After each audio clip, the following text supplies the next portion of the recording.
ಯೆಶಾಯ 52ನೇ ಅಧ್ಯಾಯ ವಚನ 8-9. ಇಗೋ, ನಿನ್ನ ಕಾವಲುಗಾರರ ಕೂಗು ಸ್ವರವೆತ್ತಿ ಒಟ್ಟಿಗೆ ಹರ್ಷಧ್ವನಿಗೈಯುತ್ತಾರೆ. ಯೆಹೋವನು ಚೀಯೋನಿಗೆ ತಿರುಗಿ ಬರುವುದನ್ನು ಪ್ರತ್ಯಕ್ಷವಾಗಿ ನೋಡುತ್ತಿದ್ದಾರೆ. ಯೆರೂಸಲೇಮಿನ ಹಾಳು ಪ್ರದೇಶಗಳೇ, ತಟ್ಟನೆ ಜಯಘೋಷ ಮಾಡಿ ಒಟ್ಟಿಗೆ ಹರ್ಷಧ್ವನಿಗೈಯಿರಿ. ಯೆಹೋವನು ಯೆರೂಸಲೇಮನ್ನು ವಿಮೋಚಿಸಿ ತನ್ನ ಜನರನ್ನು ಸಂತೈಸಿದ್ದಾನೆ.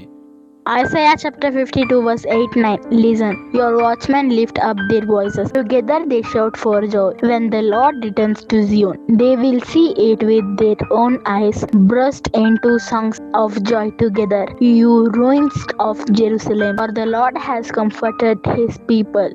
He has redeemed Jerusalem. यशायाह अध्याय 52 वचन 8 और 9। सुन, तेरे पहरुए पुकार रहे हैं, वे एक साथ जय जयकार कर रहे हैं, क्योंकि वे साक्षात देख रहे हैं कि यहोवा सियोन को लौट रहा है। हे यरूशलेम के खंडहरों, एक संग उमंग में आकर जय जयकार करो, क्योंकि यहोवा ने अपनी प्रजा को शांति दी है, उसने यरूशलेम को छुड़ा लिया है।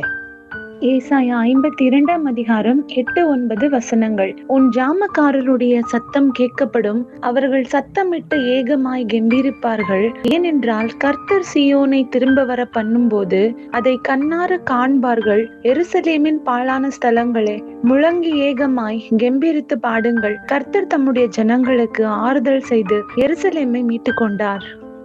యెషయా 52వ అధ్యాయం 8-9 వచనం. ఆలకించుము, నీ కావలి వారు పలుకుచున్నారు, కూడుకొని బిగ్గరగా పాడుచున్నారు. యెహోవా సియోనును మరలా రప్పించగా వారు కన్నులారా చూచుచున్నారు. యెరూషలేమునందు పాడయ్యున్న స్థలములారా, ఉత్సహించి ఏకముగా సంగీత గానము చేయుడి. యెహోవా తన జనులను ఆదరించెను, యెరూషలేమును విమోచించెను.